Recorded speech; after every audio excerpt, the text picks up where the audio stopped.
the homemade orange sauce before it gets sauteed, beaten eggs,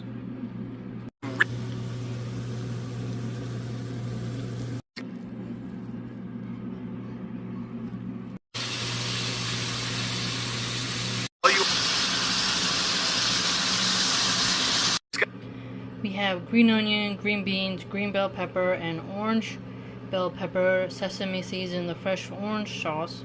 The orange sauce has, vinegar, brown sugar, soy sauce, orange juice, ginger, garlic, oil, cornstarch, water, the basic one.